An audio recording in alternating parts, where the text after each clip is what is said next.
ലാഭം പണം എന്ന് മാത്രം ആഗ്രഹിച്ച് കച്ചവടം ചെയ്യുമ്പോൾ ബിസിനസ് ചെയ്യുമ്പം ജീവിതം സ്പോയിലാണെന്ന് ഞാൻ മനസ്സിലാക്കുന്നത്. അത് സാറ് നേരത്തെ പറഞ്ഞ പോലെ എല്ലാ മേഖലയിലും വേണ്ടത്ര രൂപത്തിലുള്ള ഇൻവോൾവ്മെന്റ് നടത്തി ഇങ്ങനെ പോകുന്നതാണ് അതിന്റെ ഒരു പബ്ലിക് സർവീസ് കമ്മീഷനിലെ ഒരു ജോലി കിട്ടാൻ അശ്രാന്ത പരിശ്രമമാണ്.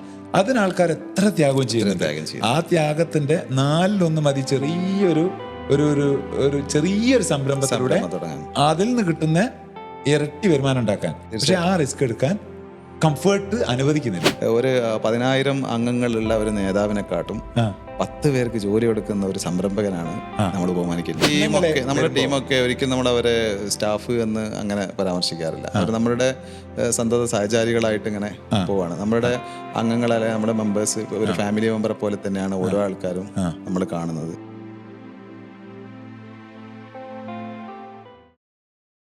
ഈ കോമ്പറ്റീഷനെ ഭയങ്കര കോമ്പറ്റീഷൻ. ഇപ്പോൾ ഒരു മാർക്കറ്റിൽ ഒരു സ്ട്രീറ്റിൽ പോയാൽ 10-20 ബേക്കറി ഉണ്ടാവും.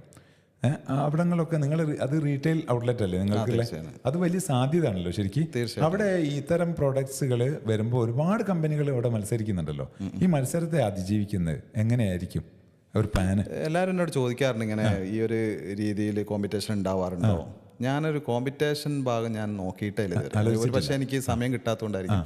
ഞാൻ എൻ്റെ പ്രൊഡക്റ്റ് എങ്ങനെ ക്വാളിറ്റി കീപ്പ് ചെയ്യാൻ പറ്റും, അതല്ലെങ്കിൽ വീണ്ടും ഗ്രോ ചെയ്യാൻ പറ്റും, അതെങ്ങനെ സർവീസായിട്ട് ജനങ്ങളിലേക്ക് എത്തിക്കാൻ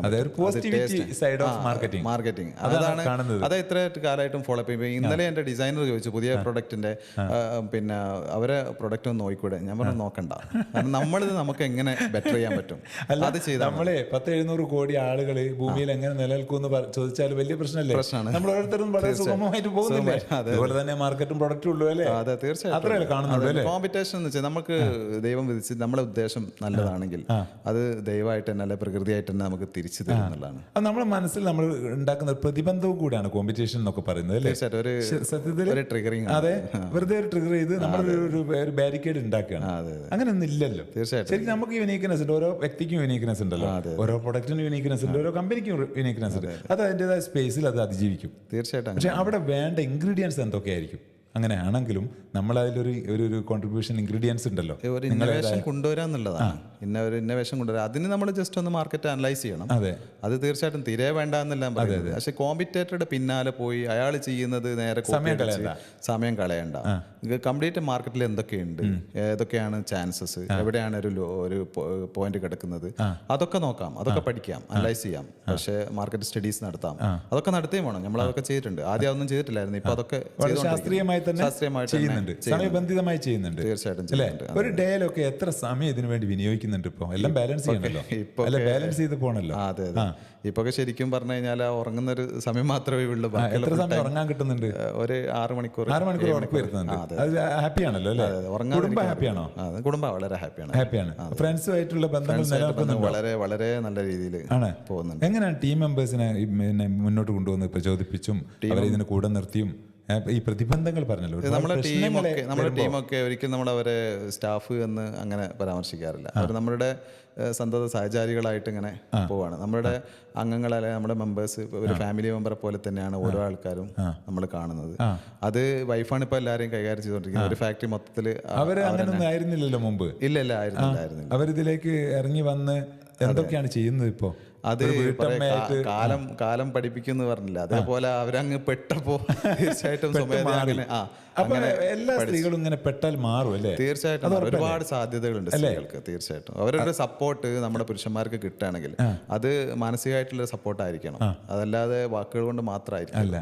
ആ മാനസികമായിട്ടുള്ള സപ്പോർട്ട് നമുക്ക് കിട്ടുകയാണെങ്കിൽ തീർച്ചയായിട്ടും നമ്മളുടെ ഗ്രോത്ത് മൾട്ടിപ്ലൈ ചെയ്യും. അതാണ് നമ്മുടെ നിങ്ങളുടെ ഒരു എക്സ്പീരിയൻസ് അല്ലേ? അത് എല്ലാവർക്കും കൊടുക്കാവുന്ന വലിയൊരു അഡ്വൈസും കൂടെയാണല്ലോ. അവരുടേതായ മാർഗങ്ങൾ സ്വീകരിച്ച് അതിൻ്റെതായിട്ടുള്ള ഈജാബും കാര്യങ്ങളും ഇട്ടിട്ട് കാര്യങ്ങളിലേക്ക് അവരുടെ വിശ്വാസ പ്രമാണങ്ങളോടുകൂടി തന്നെ അവർക്ക് ചെയ്യാലോ. അതെ, തീർച്ചയായിട്ടും എന്തും ചെയ്യാലോ. സമൂഹത്തിൽ ഇറങ്ങി പ്രവർത്തിക്കാം, കച്ചവടം ചെയ്യാം. ഇതൊക്കെ അവകാശപ്പെട്ടതും അർഹതപ്പെട്ടതും അനുവദിക്കപ്പെട്ടുവാണല്ലോ. തീർച്ചയായിട്ടും. അപ്പൊ അതിന്റെ ഒരു അറിവ് അവർക്ക് കിട്ടണം അല്ലേ? പിന്നെ ഒരു സപ്പോർട്ട് തിരിച്ചും കൊടുക്കണ്ടേ നമ്മൾ അങ്ങോട്ടേക്കും കൊടുക്കണം. വീട്ടിൽ ഭക്ഷണം ഉണ്ടാക്കുക, അപ്പൊ ചില സമയത്ത് നമ്മുടെ ഭക്ഷണങ്ങൾ വൈകുന്നുണ്ടാവും, അല്ലെ നമ്മുടെ ഡെയിലി റൂട്ടീൻസിൽ അവർ വേറെ ഉത്തരവാദിത്തം എടുക്കുന്നതുകൊണ്ട് തന്നെ നമ്മൾ കോംപ്രമൈസ് ചെയ്യേണ്ടി വരും. അങ്ങനെ ചില അഡ്ജസ്റ്റ്മെന്റ്സും അല്ലേ? അണ്ടർസ്റ്റാൻഡിങ്ങിന്റെ ഭാഗമായിട്ട് വരുന്നില്ലേ? അതാ തീർച്ചയായിട്ടും ഉണ്ടാവും അല്ലേ? കുട്ടികൾ അപ്പോൾ അതിനോട് പൊരുത്തപ്പെടുക? പൊരുത്തപ്പെടുന്നുണ്ട്. ഇപ്പോൾ അൽഹംദുലില്ലാ നമ്മൾ രണ്ടുപേരും ഉണ്ട് ഇങ്ങനെ ബിസിനസ് കാര്യങ്ങളുണ്ട്. അപ്പോൾ അതിനായിട്ട് തന്നെ സ്റ്റാഫുകളും കാര്യങ്ങളൊക്കെ വെച്ചിട്ട് അങ്ങനെയുള്ള കാര്യങ്ങളിലേക്ക് വേറെ തന്നെ നമ്മൾ അധികം സമയം ശ്രദ്ധയും കൊടുക്കേണ്ട ആവശ്യമില്ല. അതൊക്കെ ആൾക്കാരെ തന്നെ ആക്കിയിട്ടാണ് തുടക്കം മുതൽ തന്നെ ഒരു സിസ്റ്റം ബിൽഡ് ചെയ്യാൻ എത്രമാത്രം ശ്രമിച്ചിട്ടുണ്ട് നിങ്ങൾ? എനിക്കൊക്കെ ഒരു 5-6 വർഷമായപ്പോഴാണ് ഒരു സിസ്റ്റത്തിലേക്കൊക്കെ ആയത്. തീർച്ചയായിട്ടും 6 വർഷം കൊണ്ട് ആയല്ലോ. 6 വർഷം ഇപ്പൊ ഒരു 10-20 വർഷമായിട്ട് ഇപ്പോഴും പരിപൂർണ്ണ ഈ സിസ്റ്റം പരിപൂർണ്ണ ആകുന്നില്ലല്ലോ ഒരിക്കലും. വീണ്ടും അത് നമ്മൾ കറക്ഷൻ വരുത്തി സിസ്റ്റത്തിലേക്ക് മെല്ലെ. സിസ്റ്റം ഒരിക്കലും പെർഫെക്റ്റ് അല്ലല്ലോ, പെർഫെക്റ്റ്. പക്ഷെ നമ്മൾ അതിലേക്ക് ശ്രദ്ധ വെക്കുമ്പോൾ നമുക്ക് കുറെ ഫ്രീഡം കിട്ടും അല്ലേ? അങ്ങനെയല്ലേ?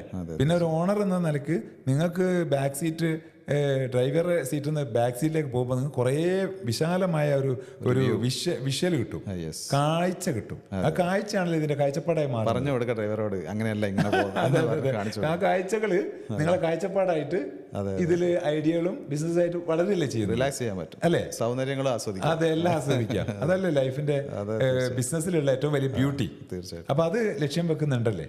പിന്നെ അതിനനുസരിച്ചല്ലേ മുന്നോട്ട് പോകും. പുതിയ വരുന്ന കമ്പനിയിൽ അങ്ങനെ തന്നെയാണ് നമ്മൾ ഫോളോ അപ്പ് ചെയ്യുന്നത്. അതുകൊണ്ടാണ് കുറച്ചൊന്ന് ഒരു 6 മാസം വൈകി ഇപ്പം തുറക്കാൻ. അപ്പൊ ഇതിന്റെ ഒക്കെ ഒരു ഇംപ്ലിമെന്റേഷൻ കഴിഞ്ഞിട്ട് മതി എന്നുള്ള നിലക്കാണ്. ഇപ്പൊ ഡിപ്പാർട്ട്മെന്റിൽ സർക്കാർ ഭാഗത്തു നിന്ന് എങ്ങനെയൊക്കെ ഉണ്ട് സഹകരണങ്ങൾ? നല്ല സഹകരണം. ഈ പറഞ്ഞ പോലെ തന്നെ എനിക്ക് പിന്നെ ഒരു നമ്പർ കിട്ടാത്തൊരു വിഷയം, ഒരു വ്യക്തിയുടെ പ്രശ്നം കൊണ്ട് നമ്പർ കിട്ടാത്തൊരു വിഷയം. ഒരു വ്യക്തിയുടെ അത് ഇവര് പേടിക്കാണ്. കാരണം ജോലി പോയി പലരും എന്നോട് പറഞ്ഞിട്ടുണ്ട്, പല ഉദ്യോഗസ്ഥരും ഞങ്ങൾ ജോലി പോണ കേസാണ്. അവർക്ക് എന്താണെന്നറിയാം, അവർക്ക് എന്നെ അങ്ങ് പൂട്ടിട്ട് കഴിഞ്ഞാൽ വേറൊന്നും ചോദിക്കാനില്ലല്ലോ, ഞാനെല്ലാം കൂടെ ടെൻഷൻ അങ്ങ് മരിച്ചു പോകില്ല. അങ്ങനെയാണ് ഇപ്പൊ സംഭവിച്ചുകൊണ്ടിരിക്കുന്നത് ഇതുവരെ.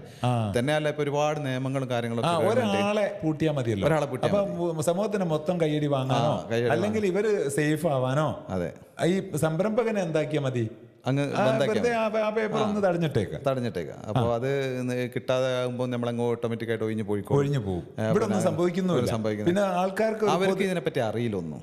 ആർക്ക് ഉദ്യോഗസ്ഥന്മാർക്കും ഈ ഒരുപാട് ഡിപ്പാർട്ട്മെന്റ് ആണല്ലോ. അപ്പോൾ ഓരോ ഡിപ്പാർട്ട്മെന്റും അവരുടെ കാര്യങ്ങൾ മാത്രം പഠിച്ചു വെച്ച് കാര്യങ്ങൾ മുമ്പോട്ട് കൊണ്ടുപോകാം. ഇപ്പോൾ ഇതിന് സംരംഭകരെ സഹായിക്കാനായിട്ട് DIC നന്നായിട്ട്, വ്യവസായ വകുപ്പ് നന്നായിട്ട് എഫേർട്ട് എടുക്കുന്നുണ്ട്. നല്ല രൂപത്തിലുള്ള പ്രൊമോഷനാണ് ഓരോ. പിന്നെ ഇതിനെയൊക്കെ ഇൻകോർപ്പറേറ്റ് ചെയ്ത് കൊണ്ടുവരാൻ ശ്രമിക്കും. തീർച്ചയായിട്ടും കിട്ടിയിട്ടുണ്ട്. അപ്പൊ ഈ ഒരു വിഷയം തന്നെ എനിക്ക് മന്ത്രിയും കളക്ടറും അതേപോലെ DIC ഒക്കെ എല്ലാവരും ഇടപെട്ടപ്പോഴാണ് ഇതൊരു ചാൻസ് കിട്ടിയത്. ഈ ഒരു അപ്രിയേഷൻ ആ കൊറോണ സമയത്തായിരുന്നു. അപ്പൊ നിങ്ങളൊരു ശ്രദ്ധാകേന്ദ്രമാണ് ഇപ്പോ ഓൾ കേരളയില്. അതുപോലെ നിങ്ങളെ പിന്നെ ഒരു ഇനീഷ്യേറ്റീവില് ഒരു കേക്ക് ഗിന്നസ് റെക്കോർഡിന്റെ അത് നമ്മുടെ അസോസിയേഷൻ ബേക്കേഴ്സ്, പിന്നെ കേരള ബേക്കറി അസോസിയേഷന്റെ ബേക്ക് എന്ന് പറയും. അപ്പൊ അവരുടെ പിന്നെ അവരില് ഒരു കളിക്കാരൻ മാത്രമാണ് ഞാൻ. അപ്പൊ ഇന്ത്യക്ക് വേണ്ടി ചൈനയുടെ റെക്കോർഡ് തകർത്ത് ലോകത്തിലെ ഏറ്റവും വലിയ കേക്ക് റെക്കോർഡ്, ലോകത്തിലെ ഏറ്റവും വലിയ, നമ്മൾ ഒരുപാട് ബേക്കറിക്കാർ കൂടിയിട്ടുള്ള ഒരു അസോസിയേഷനാണ്. തൃശ്ശൂർ വെച്ചിട്ടായിരുന്നു. അപ്പൊ അതില് നമ്മളും പങ്കെടുത്തു. അതിന്റെ ഗിന്നസ് സർട്ടിഫിക്കറ്റും കാര്യങ്ങളൊക്കെ കിട്ടി. ഇന്ത്യക്ക് കേക്ക് റെക്കോർഡ് ഉണ്ട് അല്ലേ? അത് നിങ്ങളുടെയും കൂടെ ഒരു ഇനിഷ്യേറ്റീവ് ലീഡർഷിപ്പ് ആണെന്നുള്ള. ഓക്കെ. അപ്പൊ നിങ്ങളുടെ വ്യക്തിപരമായിട്ട് നിങ്ങളുടെ ആഗ്രഹങ്ങളും ഡ്രീമുകളും എന്തൊക്കെയാണ് അതും പറയണല്ലോ. കാരണം വേറൊരു ബിസിനസ്സുകാരൻ എന്ന് പറഞ്ഞാൽ ഒരു കച്ചവടത്തിൽ മാത്രം മുരടനായിട്ട് ഇങ്ങനെ കുരുങ്ങി കിടക്കുന്ന ആളുകളെയാണ് സമൂഹം കാണുന്നത്. കച്ചവടം എന്ന് പറഞ്ഞാൽ കച്ചവടം മാത്രം, പണം പണം പണം കച്ചവടം. അതാണോ അതല്ല നിങ്ങളുടെ ഒരു വൈഡർ ആംഗിളിൽ ഒരു പെർസ്പെക്റ്റീവ് നിങ്ങൾക്കുണ്ടോ? ഈ കച്ചവടത്തിന്റെ ലാഭം, പണം എന്ന് മാത്രം ആഗ്രഹിച്ച് കച്ചവടം ചെയ്യുമ്പോൾ, ബിസിനസ് ചെയ്യുമ്പോൾ ജീവിതം സ്പോയിലാണെന്ന് ഞാൻ മനസ്സിലാക്കുന്നത്. അത് സാറ് നേരത്തെ പറഞ്ഞ പോലെ എല്ലാ മേഖലയിലും വേണ്ടത്ര രൂപത്തിലുള്ള ഇൻവോൾവ്മെന്റ് നടത്തി ഇങ്ങനെ പോകുന്നതാണ് അതിന്റെ ഒരു ഭംഗി. ഒന്നും മുടങ്ങുന്നുണ്ടോ? അതിന് ഈ സിസ്റ്റം ബിൽഡപ്പ് ചെയ്യണം. അതാണ് സ്ട്രെസ് കുറയുന്നുണ്ട് അല്ലേ? അതെ. വേണ്ടാത്ത സ്ട്രെസ്സുകൾ ഇല്ല കൂടുതലായിട്ടൊന്നും. സോഷ്യൽ വർക്കിൽ നല്ല ഇൻവോൾവ്മെന്റ്. വർക്ക് അത് നിങ്ങളുടെ ഒരു പാഷനേറ്റ് ഏരിയ ആണ് തോന്നുന്നില്ലേ? ചെറുപ്പത്തിലെ ഉണ്ടല്ലോ സോഷ്യൽ വർക്ക്. അതിലെങ്ങനെ എന്തൊക്കെയാണ് ചെയ്തുകൊണ്ടിരിക്കുന്നത് സോഷ്യൽ വർക്ക്? അതിലിപ്പം നന്നായിട്ട് നമുക്ക് എല്ലാവരെയും, ഏത് പാർട്ടി എന്നൊന്നുമില്ല, എല്ലാവരും നമ്മൾ എല്ലാ സോഷ്യൽ വർക്കും നമ്മൾ നന്നായിട്ട് കാശ് കൊണ്ടാണെങ്കിലും അല്ലാതെയൊക്കെ നമ്മൾ സഹായിച്ചുകൊണ്ടിരിക്കുന്നുണ്ട്. അതിന്റെ പുറമെ നമ്മളെ ഒരു സ്പെഷ്യൽ സ്കൂളുണ്ട്. 103ഓളം കുട്ടികൾ പഠിക്കുന്ന ഒരു സ്പെഷ്യലി ചാലഞ്ചഡ് ആയിട്ടുള്ള കുട്ടികൾക്കുള്ള ഒരു സ്കൂൾ നടത്തുന്നുണ്ട്. അതിന്റെ കെയർ ഓഫിലുണ്ട്. അതിൽ നിങ്ങൾ ലീഡർഷിപ്പ് ഉണ്ട്. ലീഡർഷിപ്പ് ഉണ്ട്, അതിൽ ഫിനാൻസ് സെക്രട്ടറിയാണ്. ഓ വെരി ഗുഡ്. അതേപോലെ നമ്മുടെ നാട്ടിൽ തന്നെ ഒരു പിന്നെ ഡയാലിസ് സെന്റർ ഫ്രീ ആയിട്ട് ജനങ്ങൾക്ക് ഡയാലിസ് ചെയ്ത് കൊടുക്കുന്ന ഒരു സെന്റർ ഉണ്ട്. അതൊക്കെ ഈ മർക്കസിന്റെ ഇതിന്റെ ഒക്കെ ആയിട്ടുള്ള അണ്ടറിലുള്ള കുറെ സ്ഥാപനങ്ങൾ. Very good. അപ്പൊ അതിലൊക്കെ നന്നായിട്ട് ഇൻവോൾവ് ചെയ്ത്. അല്ല, ഒരു ബിസിനസ്സുകാരനായിരിക്കെ ഇതൊക്കെ ചെയ്യുന്നതിൽ നമുക്ക് പരിമിതിയൊന്നുമില്ല, സമയമുണ്ട് എന്ന് ചെയ്യാൻ സാധിക്കും. ബിസിനസ്സുകാരന് സാധിക്കുള്ളൂ, മനസ്സ് വെച്ചാൽ അല്ലേ. ഇനിയിപ്പോ നിങ്ങളെ കമ്പനി ഒരു വലിയ കമ്പനി കോർപ്പറേറ്റ് ഒക്കെ ആയി വരുമ്പം അതിന്റെ CSR ഫണ്ടുകൾ ഉണ്ടാവുമല്ലോ അല്ലേ, കോർപ്പറേറ്റ് സോഷ്യൽ റെസ്പോൺസിബിലിറ്റി എന്ന് പറയുന്നത്. അതൊക്കെ ആകുമ്പോൾ നിങ്ങളുടെ ഒരു ഡ്രീം എന്തായിരിക്കും? നമ്മളിപ്പോൾ പറഞ്ഞു വെക്കുമ്പോൾ അല്ലേ നിങ്ങളോട് ചോദിക്കാൻ പറ്റൂ. പിന്നെ ഈ തരത്തിൽ ഡയാലിസിസ് സെൻ്ററുകൾ, അതുപോലെ തന്നെ ചാരിറ്റി, പിന്നെ ഡിഫറൻ്റ്ലി ഏബിൾഡ് കുട്ടികളുടെ സ്പെഷ്യൽ സ്കൂളുകൾ, ഇത്തരത്തിലുള്ള വലിയ വലിയ സംരംഭങ്ങൾ നിങ്ങളിൽ നിന്ന് പ്രതീക്ഷിക്കാൻ പറ്റുമോ? തീർച്ചയായിട്ടും ഇപ്പോഴുള്ള ഓരോ CSR ഫണ്ടുകളൊക്കെ നന്നായിട്ട് ഉപയോഗിക്കുന്ന ഒരുപാട് നല്ല നല്ല ഫേമുകൾ ഉണ്ടല്ലോ. അവരൊക്കെ കണ്ടിട്ട് ശരിക്കും നമ്മളിങ്ങനെ ആഗ്രഹിക്കാറുണ്ട്, പഠിച്ചോനെ എനിക്ക് അതേപോലെയൊക്കെ ഒന്ന് കോൺട്രിബ്യൂട്ട് ചെയ്യാൻ നന്നായിട്ട് ഡ്രീം ഉണ്ട്. ഇതൊക്കെ പിന്നെ കിട്ടാൻ ഇത്രയും ചെറിയ പ്രായത്തിൽ ഇത്രയും വൈഡറായിട്ടുള്ള ഇങ്ങനത്തെ പല കാര്യങ്ങളെ ഏകോപിപ്പിച്ച് നടത്താൻ പറ്റിയ യാത്രകളോ അങ്ങനെ അനുഭവങ്ങളോ ഉണ്ടോ? ഞാൻ പഠിച്ച് വളർന്നൊരു സാഹചര്യം അതാണ്. പിന്നെ എൻ്റെ കുടുംബം അത്തരത്തിലുള്ള ഒരു കുടുംബമാണ്. വല്യപ്പയും ഉപ്പയും എല്ലാവരും ആണെങ്കിലും പുറം രാജ്യങ്ങള് 10-12 രാജ്യങ്ങൾ ഇപ്പം സന്ദർശിച്ചു. നമ്മുടെ ഇന്ത്യയിൽ തന്നെ ഒരുപാട് സ്റ്റേറ്റുകൾ സന്ദർശിച്ചിട്ടുണ്ട്. അവിടെയൊക്കെ വിദ്യാഭ്യാസത്തിന്റെ പ്രവർത്തനങ്ങൾ നന്നായിട്ട് ആവശ്യമുണ്ട് എന്നുള്ളതാണ്. അവിടെ നിന്നൊക്കെ ആരോഗ്യം, വിദ്യാഭ്യാസവും ഇത് നന്നായിട്ട് അവർക്ക് കൊടുത്തു. ഇന്ത്യയിലെ മറ്റ് സംസ്ഥാനങ്ങൾ അല്ല, മറ്റുള്ള സംസ്ഥാനങ്ങൾ, മറ്റ് പ്രദേശ രാജ്യങ്ങൾ, എത്ര രാജ്യങ്ങളൊക്കെ 12ാമത്തെ രാജ്യങ്ങൾ. അപ്പൊ അതിൽ നിന്നൊക്കെ സംശീകരിച്ച ഏറ്റവും പ്രധാനപ്പെട്ട നമ്മുടെ യുവാക്കൾക്ക് പറഞ്ഞു കൊടുക്കാൻ പറ്റിയ എന്തെങ്കിലും കാര്യങ്ങൾ കണ്ടിട്ടുണ്ടോ, നിരീക്ഷിച്ചിട്ടുണ്ടോ? ഈ ഒരു സംരംഭകർ എന്ന നിലക്ക് അവർക്ക് കൊടുക്കാൻ പറ്റുന്ന ഒരു എന്താ പറയാ, ഒരു ട്രാക്കോ അല്ലെങ്കിൽ എനിക്ക് ഞാനിപ്പം കൂടുതലും കോൺസെൻട്രേറ്റ് ചെയ്യുന്നത് എൻ്റെ ഒരു ബിസിനസ് കഴിഞ്ഞ് ഈ ഒരു സോഷ്യൽ വർക്ക് കഴിഞ്ഞാൽ എങ്ങനെ യുവാക്കളെയൊക്കെ ഒരു സംരംഭകനാക്കി മാറ്റാം, അതിന് അവരെ ട്രെയിൻ ചെയ്യാനും NIT ചെയ്യുന്നത്. അത് ശരിക്കും ഞാൻ ഇന്ററാക്ഷൻ ആണ് അവർക്ക് കൊടുക്കാറുള്ളത്. അവരായിട്ട് ഇന്ററാക്ട് ചെയ്യും. ഒരുപാട് പേര് ഇപ്പോൾ വരാറുണ്ട്. അപ്പോൾ അവരായിട്ട് സ്ഥിരമായിട്ട് ചെയ്യുന്നുണ്ട്. ഒരു കോച്ച് ലെവലിലേക്ക് നമുക്ക് അത്രയായിട്ട് ഒരു കാര്യങ്ങളൊന്നും ഇതിന്റെ കൂടെ തന്നെ അതുകൂടെ കൊണ്ടുപോകുമ്പോൾ ഒരു പ്രവർത്തിച്ച് പാരമ്പര്യം അല്ലെങ്കിൽ ഒരു പ്രാക്ടീസ് ചെയ്തുകൊണ്ടിരിക്കുന്ന ഒരാൾ പറയുമ്പോൾ അതൊരു വിസ്ഡായിട്ട് മാറുമല്ലോ. മറ്റ് പ്രവർത്തിക്കാത്ത ഒരാൾ സംസാരിക്കുമ്പോൾ, ഞാനിപ്പോൾ 29 വർഷം നീണ്ട ഒരു ചെറുതെങ്കിലും മനോഹരമായ ഒരു ജേണി, ഓൺട്രപ്രണോറിയൽ ജേണി എനിക്ക് അനുഭവമായിട്ടുള്ളത് കൊണ്ട് ഞാൻ നിങ്ങൾ പറഞ്ഞ പോലെ ബിസിനസിൻ്റെ കാര്യങ്ങൾ പറയുമ്പോൾ എനിക്ക് തന്നെ ഒരു മനസാക്ഷി കുത്തില്ല. അത് ഞാൻ ചെയ്യാതെ, കല്യാണം കഴിക്കാതെ, പിന്നെ വൈവാഹിക ജീവിതത്തെക്കുറിച്ച് ക്ലാസ് എടുക്കുന്ന പോലെ പലതും കേട്ടുകൊണ്ടിരിക്കുന്ന ഒരു കാലഘട്ടത്തിലാണ് നിങ്ങൾ ഈ ചെയ്യുന്നത്. അപ്പൊ അതൊരു വലിയ കാര്യമായിട്ടാണ് ഞാൻ മനസ്സിലാക്കുന്നത്. അത് നമ്മൾ പറയും നമുക്ക് തന്നെ തറവാവും. നമ്മുടെ കാര്യങ്ങൾ വീണ്ടും നമ്മളിലേക്ക് ചെയ്ത് നമ്മളിലേക്ക് ഒന്ന് ഇറങ്ങും. പിന്നെ അവരുടെ അടുത്ത് നിന്ന് ഒരുപാട് സംഗതികൾ നമുക്ക് പഠിക്കാനുണ്ടാവും. പുതിയ കുട്ടികളുടെ അടുത്ത് സംവദിക്കുന്ന സമയത്ത് അങ്ങനെ എന്തൊക്കെ ചോദ്യങ്ങളാണ് നിങ്ങൾ ഫേസ് ചെയ്യുന്നത്? കുട്ടികളുടെ അടുത്ത് ഒരുപാട് പേരും ചോദിക്കുന്നത് NIT പോലെയുള്ള ഗവൺമെന്റ് കോളേജുകൾ പോലെയുള്ള പലയിടത്തും നിങ്ങൾ പോകുന്നുണ്ടല്ലോ. EDP ക്ലാസ്സുകളാണ് കൂടുതൽ ഉണ്ടാവാറ്. അതേപോലെ ഗവൺമെന്റിന്റെ MSME പിന്നെ ഇതിലൊക്കെ നമ്മൾ ഒരുപാട് അറ്റൻഡ് ചെയ്യാറുണ്ട്. അപ്പോൾ അവിടെ നിന്നൊക്കെ ഉള്ള ആൾക്കാർക്കൊക്കെ ഈ പേടിയാണ് ബിസിനസ് ചെയ്യാൻ. എന്താണ് റിസ്ക് എടുക്കാൻ തയ്യാറല്ല, പെട്ടെന്ന് കാശ് കാരണമാണ്. അപ്പോൾ ഇത്തരത്തിലുള്ള നിങ്ങൾ എന്താണ് ഒരു മാർക്കറ്റിംഗ് സ്റ്റഡീസ് പോലും നടത്താനുള്ള ഒരു ക്ഷമ അവർക്കില്ല. ക്ഷമേന്റെ വലിയൊരു കുറവ് തീർച്ചയായിട്ടും നമ്മുടെ സമൂഹത്തിൽ മൊത്തം കാണുന്നുണ്ടല്ലേ. കുടുംബങ്ങളില്, കുട്ടികളില്, സംരംഭകരില്, ലോകത്തെല്ലായിടത്തും ഉള്ളതിനേക്കാൾ കൂടുതൽ നമ്മളെ അക്ഷമ. തീർച്ചയായിട്ടും എനിക്ക് തോന്നുന്നു നമ്മൾ മലയാളീസിന് അത് തീരെ ഒരു എന്താ പറയാ, അത്തരം കാര്യങ്ങൾക്ക് പെട്ടെന്ന് റെഡി. നമ്മൾ 3P പറയും, പെർസിവറൻസ്, പെർസിസ്റ്റൻസ് ആൻഡ് പേഷ്യൻസ് എന്ന് പറയും. ഈ മൂന്നിലും നമ്മൾ ഉൾപ്പെടെ നമ്മളുടെ ഒരു സംസ്കാരവും നമ്മളെ പഠിപ്പിക്കപ്പെട്ട രീതിയും കുറച്ച് താഴോട്ടാണെന്ന് തോന്നാറുണ്ട്. നമ്മുടെ എഫേർട്ട് അനുസരിച്ച് ഇപ്പം നോക്കുകയാണെങ്കിൽ, ഇപ്പം ഗൂഗിൾ ആണെങ്കിലും ഏതൊരു സംഭവമാണെങ്കിലും, ഇപ്പൊ AI ടെക്നോളജി, ഇപ്പൊ ഇന്നലെ വേറൊന്ന് കണ്ടു. അപ്പോൾ അതൊക്കെ വരുന്നത് ബേസിക് നമ്മുടെ മലയാളത്തിൽ നിന്നായിരിക്കും. അതിന്റെ ഹെഡ് അല്ലെങ്കിൽ അതിന്റെ ഒരു സംഭവം പോയിരിക്കുന്നത് മലയാളത്തിൽ നിന്നായിരിക്കും. അതിന്റെ ലോജിക്കൽ ഇന്റലിജൻസ് കാര്യങ്ങൾ പോകുന്നത് മലയാളത്തിൽ നിന്നായിരിക്കും. പക്ഷെ അതിലുള്ള ആൾക്കാർ റിസ്ക് എടുക്കാൻ തയ്യാറാണ്. മറ്റൊരുത്തന്റെ കമ്പനിയെ പോയിട്ട് ജോലി എടുത്തിട്ട് സംഭവം നടത്തി കൊടുക്കാൻ മത്സരിച്ചോണ്ടിരിക്കും. പബ്ലിക് സർവീസ് കമ്മീഷനിൽ ഒരു ജോലി കിട്ടാൻ അശ്രാന്ത പരിശ്രമമാണ്. അതിന് ആൾക്കാർ എത്ര ത്യാഗവും ചെയ്യുന്നുണ്ട്. ആ ത്യാഗത്തിന്റെ 1/4 മതി ചെറിയൊരു ഒരു ചെറിയൊരു സംരംഭത്തിലൂടെ അതിൽ നിന്ന് കിട്ടുന്ന ഇരട്ടി വരുമാനം ഉണ്ടാക്കാൻ. പക്ഷെ ആ റിസ്ക് എടുക്കാൻ കംഫേർട്ട് അനുവദിക്കുന്നില്ല. വരുമാനം മാത്രമല്ല, ഞാൻ പറയലുണ്ട്, ഒരു 10,000 അംഗങ്ങളുള്ള ഒരു നേതാവിനെക്കാട്ടും 10 പേർക്ക് ജോലി കൊടുക്കുന്ന ഒരു സംരംഭകനാണ് നമ്മൾ ബഹുമാനിക്കേണ്ടത്. അത് വലിയൊരു എന്താ പറയുക കോട്ടാണ്.